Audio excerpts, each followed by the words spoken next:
안녕하세요. 반갑습니다. 즐거운 한국사 시간이 돌아왔습니다.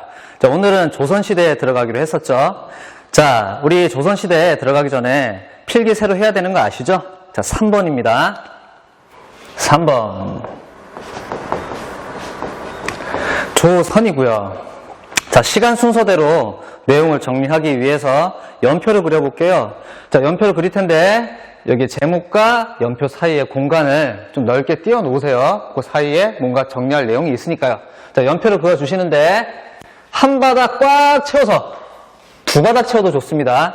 길게 그려주세요. 굉장히 길게 그려주시는 게 좋을 겁니다.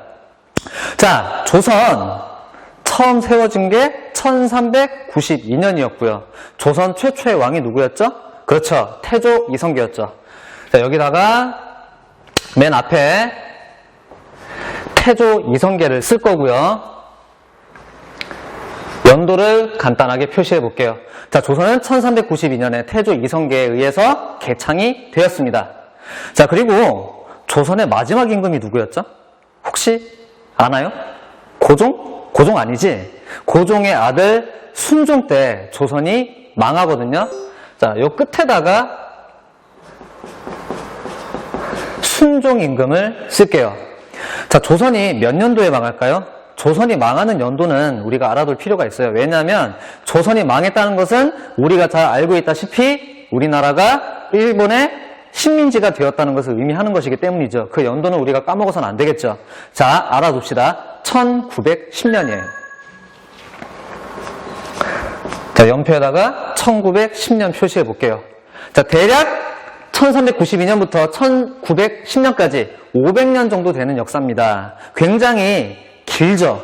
굉장히 길고 이 사이사이에 써야 되는 왕들이 굉장히 많아요. 그러니까 여러분은 뭐 두 바닥 꽉 채워도 좋으니까 최대한 길게 연표를 그려주시고 선생님이 이번 시간에 쓰는 거 공간을 최대한 넓게 잡아서 써주면 좋을 것 같습니다.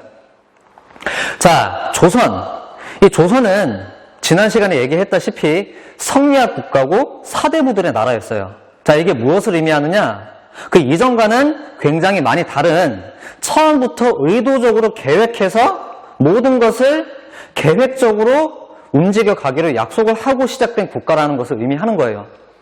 자, 고려시대 마지막에 이 고려가 망하던 그 시점에 사람들이 가졌던 문제의식이 있었죠. 아니, 왜 이 나라는 자격도 안 되는 사람들이 다스리고 있어서 이 문제가 생기는가? 바로 그거였는데, 자, 그래서 다스릴 자격이 되는, 통치할 자격이 되는 사람들만 지배를 한다. 이게 바로 조선의 성격이었어요. 자, 통치할 자격이 되는 사람들은 자기 수양을 열심히 해서 학문이 극에 달해서 국가적인 시험, 과거 시험에 통과를 해서 관리가 된 사람들, 이들을 사대부라고 한다 그랬죠. 열심히 공부해서 자기 수양의 경지가 어느 정도의 수준에 달하는 사람들만이 함께 통치를 해가는 그런 나라였던 겁니다. 자, 그러면 왕은 어떨까요? 왕은 어땠을까요? 왕은 달랐을까요? 왕이니까? 아니에요. 왕은 그 밑에 있는 사대부들 이상으로 노력을 굉장히 많이 했대요. 자, 어느 정도 했냐면은 왕은 자는 시간이 12시 정도예요. 그런데 아침에 기상하는 시간이 새벽 4시에서 새벽 5시 사이예요. 좀 늦게 일어나면 6시가 되겠고요. 몇 시간 안 자죠? 적게 자면 4시간, 많이 자도 한 대여섯 시간밖에 못 자는 거예요. 그럼 그 나머지 깨어있는 시간 동안은 계속 뭘 하느냐? 자기 일을 하겠죠, 왕으로서. 자기 일도 열심히 하고 일이 끝난 그 나머지 시간에는 계속 공부만 하는 거야. 그 공부가 결국에 뭐냐? 자기 수양 공부였다는 거죠. 정리하자면 조선시대 국왕을 정점으로 한 모든 조선의 지배자들은요, 그 누구보다도 열심히 자기 수양에 노력을 기울여서 이 나라를 통치할 자격이 됨을 보여주어야 됐다는 것이죠. 우리가 일반적으로 생각하는 국왕, 사치스러운 생활하고 호화롭게 그냥 모든 사람들을 다 부리면서 편하게 살 것 같죠? 조선시대 국왕은 말 그대로 피똥 쌌어요. 자, 그리고 이 자기 수양의 목적, 이 사대부들과 왕이 했던 이 자기 수양이 결국에 무엇을 목표로 이루어진 것이냐면은 이 나라를 나라답게 다스리겠다는 거고 이 나라를 지속 가능하게 통치하겠다는 건데, 그러려면은 가장 필요한 게 무릇 통치자라면 백성을 가장 최우선에 두고 생각해야 된다. 백성을 나라의 근본으로 생각을 하고 나라를 통치해야 된다는 생각이었습니다. 조선의 이념은 다름 아닌 민본, 백성이 근본이다. 민본주의였던 겁니다. 자, 이렇게 조선은 처음에 이렇게 민본주의 사상을 바탕으로 성리학을 열심히 공부한 왕과 사대부들이 함께 토론하면서 이끌어가는 나라였습니다. 그리고 그 사이에 견제와 균형이 절묘하게 잘 맞춰지는 시스템을 가지고 있었고요. 자, 그런데 이게 이렇게 이상적인 그런 모습만으로 계속될 수 있다면 얼마나 좋은 걸까요? 근데 그럴 수가 없겠지요. 사람이 만든 것은 언젠가는 허물어지기 마련입니다. 조선도 역시 마찬가지였고요. 조선 초에 만들어 놓았던 이 전형적인 조선의 지배 질서, 민본주의에 바탕한 이 지배 질서는 정상적으로 돌아갔던 기간이 100년 정도밖에 안 됐어요. 그럼 그 나머지 400년은 어땠냐면은 이 조선이 전형적으로 갖춰놨던 시스템이 무너져가는 과정이었다는 거죠. 자, 안타깝지만 이게 현실이었죠. 자, 이렇게 조선의 시스템이 망가져가던 그 사이에 조선에 아주 큰 일이 닥치게 됩니다. 조선은 굉장히 평화로운 시기를 보내고 있었는데 나라가 세워진 지 딱 200년째 되던 해에 큰 난리가 터지게 되죠. 자, 여러분 뭔지 알겠죠? 바로 임진왜란입니다. 자, 임진왜란은 조선 선조임금 때 터졌던 전쟁인데요. 자, 선조임금 딱 가운데 표시를 해주세요. 가운데 표시하셔야 됩니다. 왜인지는 이따가 알게 될 겁니다. 선조 때 임진왜란 그리고 정유재란 합쳐서 그냥 왜란이라고 할게요. 왜란이 터지면서 이 조선은 그 이전과는 비교할 수 없을 정도로 큰 체질상의 변화를 겪게 됩니다. 아주 큰 충격이었기 때문이죠. 자, 그리고 약간 띄워주세요. 이 사이에 왕이 하나 더 들어가니까요. 조금 지나서 인조임금 때 또 외적이 쳐들어요. 이번에는 남쪽의 바다에서 쳐들어온 게 아니라 북쪽의 대륙에서 쳐들어옵니다. 만주족이 기마군단을 끌고 우리나라에 대대적으로 침략을 했던 거죠. 자, 뭔지 들어본 적 있을 겁니다. 대표적으로 우리가 병자호란이라고 부르는 그런 전쟁이었죠. 정묘호란, 병자호란 두 차례 있었는데 이 두 호란을 합쳐서 그냥 호란이라고 쓸게요. 자, 정리하자면 왜란과 호란 이 두 전쟁을 사이에 두고 조선은 아주 큰 변화를 겪게 되는데요. 자, 그래서 조선의 시기 구분은 이 두 전쟁 양난을 기점으로 나누게 됩니다. 자, 선생님은 편의상 왜란에다가 기준점을 두고 표시를 할 텐데요. 자, 우리도 이제 이 노트 필기에 공간을 나눠주기 바랍니다.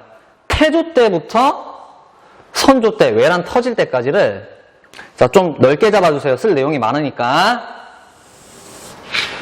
조선 전기라고 부르고요. 왜란 이후부터 조선이 망할 때까지를 우리가 조선 후기라고 이름을 지어주면 될 것 같습니다. 자, 이렇게 전기와 후기 굉장히 차이가 많이 나게 되는데 어떤 점에서 차이가 나게 되냐면은 조선 전기에는 조선 사회, 경제, 체제가 전형적인 농업국가였어요. 농사짓고 열심히 살면 되는 그런 세상이었다는 거죠. 자급자족적이고 폐쇄적인 경제 체제를 가지고 있었다는 겁니다.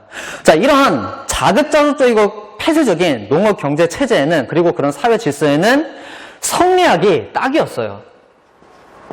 이 성리학이 이런 단계의 사회를 이끌어가는 데에는 가장 좋은 끝판왕에 다다른 그런 사상이었는데 조선은 여기에 다 맞춰져서 운영이 되었던 거고요.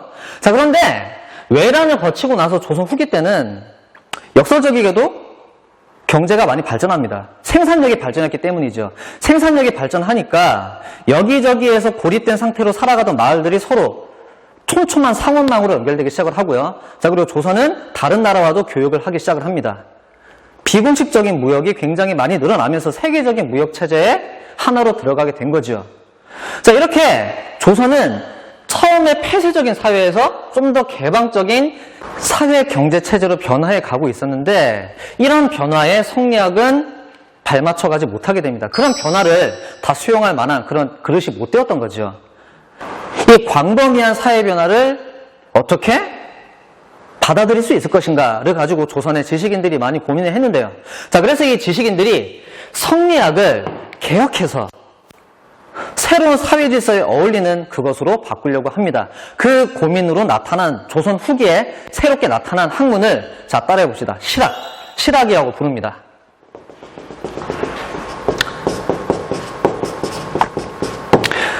자, 실학에는 크게 두 가지 흐름이 있는데요. 당시 조선 사회가 끌어안고 있었던, 가지고 있었던 여러 가지 사회 모순들을 적극적으로 개혁하자는 방향이 있었고요. 자, 그리고 두 번째로 조선에서 새로운 산업으로 떠오르고 있었던 상업과 공업, 이 상공업을 어떻게 적극적으로 지배 체제 안으로 끌어들여서 국가 발전의 원동력으로 삼을 수 있을 것인가를 고민하는 그 방향으로 진화를 하게 된 겁니다. 자, 사회 모순을 개혁하는 방향으로 실학자들 중에서 일부는 토지 개혁을 주장을 하였고요. 자, 그리고 상공업을 적극적으로 육성하자는 학자들도 나타났습니다. 이 실학은 두 가지로 나타났다는 것을 우리가 간단하게 기억을 해두고 넘어가면 좋을 것 같아요. 자, 다시 정리해보자면 이 성리학은 크게 변화가 없는 고립적이고 자급자족적이고 폐쇄적인 농업경제 사회에는 아주 잘 어울리는 학문이자 종교자 사상이었어요. 사회를 변화시키기보다 사회를 유지시키는 데 아주 적합한 사상이었기 때문이죠. 안전하게 그리고 지속가능하게 유지시키는 그런 학문이었다는 거죠.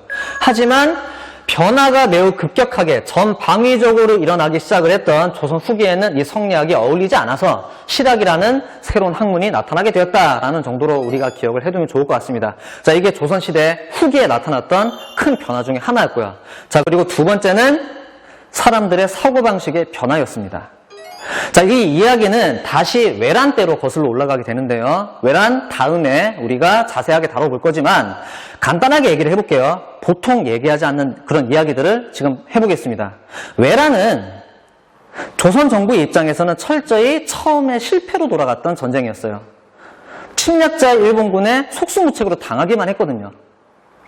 자, 심지어 어떤 모습을 보였냐면은 조선 왕실은 그리고 조선 정부는 일본군의 침략에 신음하는 백성들을 버리고 자기들만 살려고 이 왕조 자체를 그냥 지키려고 수도를 버리고 도망갔던 자, 그런 전쟁이었어요. 어떤 학자들에 따르면 이미 조선은 외란 때 이 왕이 백성들을 버리고 도망간 시점에 끝났어야 되는 나라였다라고 해석하는 학자들도 있기는 해요. 자, 그러면 이 전쟁을 어떻게 극복을 했느냐? 자, 우리 잘 아는 이순신 있죠? 이순신 장군이 바다에서 일본군을 잘 막아줬던 그 일이 결정적이었지만 육지에서는 조선 정규군보다 이들의 활약이 굉장히 컸습니다. 바로 의병이었죠. 사람들이 쳐들어오는 외적의 침략에 쳐들어오는 외적에 맞서서 자기 집안과 자기 가족과 자기 스스로 지키려고 스스로 무기를 들고 일어납니다. 이들이 바로 의병이었고요.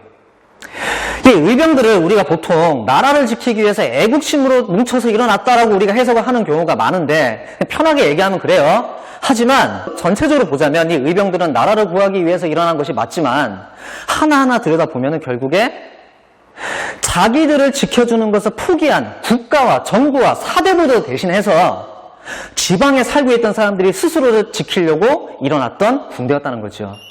이 조선 정부는 의병들에 의존해서 크게 의존해서 겨우겨우 이 전쟁을 마무리하는 데 성공을 했던 거고요. 지금 선생님이 이 얘기를 갑자기 왜 하냐면요.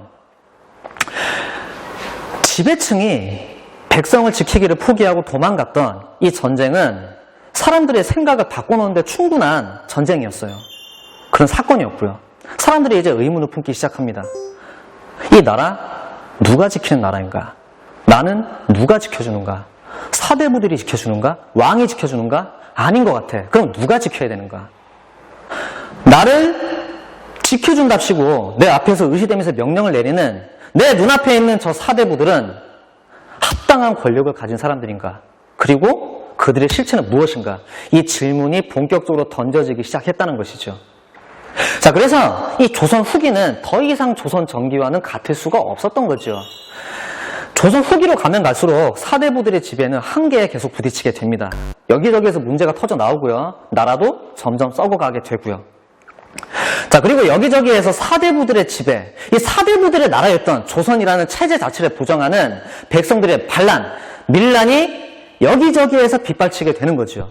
자, 그리고 그 밀란들의 최정점, 밀란들의 분수령은 1894년에 전국적인 단위로 농민들이 뭉쳐서 떨쳐 일어났던 동학농민운동이었던 겁니다. 이 동학농민운동은 이 나라는 더 이상 사대부들의 나라가 아니다. 사대부들만 다스릴 수 있는 나라가 아니고 백성을 가장 최우선으로 생각하고 백성을 근본으로 생각한다는 조선의 이념을 이끌어가는 자들은 더 이상 사대부들이 아니라 우리 백성들이다. 우리가 스스로 하겠다라는 외침이었다는 겁니다. 자, 그리고 이 동학농민운동 때 던져졌던 이 문제의식은 그 이후로 3.1운동을 대표로 하는 우리 독립운동, 그리고 해방 이후에 독재정권의 항거에서 일어났던 민주화운동으로 면면이 이어져 오게 된 겁니다. 자, 여기까지 이해되셨나요? 자, 이 조선시대는요, 이 자체로 하나의 완결된 시대이기도 하지만 아주 옛날에 우리가 생각하는 것과는 많이 달랐던 그 옛날 전근대 시대로부터 지금 우리가 살고 있는 근현대 시대로 이어지는 징검다리 역할을 하는 시대이기도 합니다. 자, 그런 징검다리의 성격을 가지고 있었던 시대였다는 거죠. 자, 그래서 앞으로 선생님은요, 이 조선시대에 굉장히 다룰 내용이 많은데 그 중에 핵심 중에 핵심만 간추려서 여러분과 함께 하도록 하겠습니다. 그 핵심이 뭐냐? 조선 전기로부터 조선 후기까지 조선에서 어떤 변화가 일어났고 그게 근현대 시대로 어떻게 이어졌는가, 이 내용을 틀로 잡아서 여러분과 배워보도록 하겠습니다. 자, 그래서 앞으로 필기를 하실 때 조선 전기, 조선 후기 이 틀에 맞춰서 여기에서는 어땠고 여기에서는 어땠고 여기에서는 이랬는데 여기서 어떻게 바뀌었고 이런 식으로 필기를 할 거니까 참고를 해주시면 좋을 것 같습니다. 자, 이렇게 영상으로 찍어서 올리는 수업은 이것으로 마지막입니다.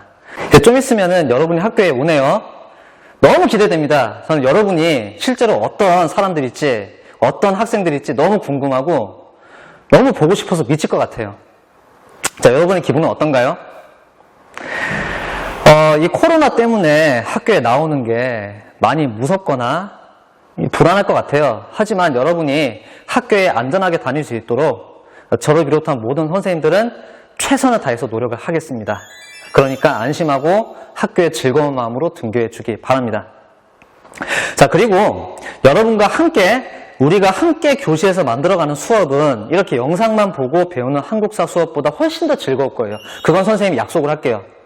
여러분이 더욱더 즐겁고 더욱더 흥미롭게 이 한국사에 다가갈 수 있도록 교실에서도 열심히 여러분이 배울 수 있도록 선생님은 최선의 노력을 다하겠습니다. 자, 그러면 여기서 마지막 인사를 올리겠습니다. 교실에서 만나요.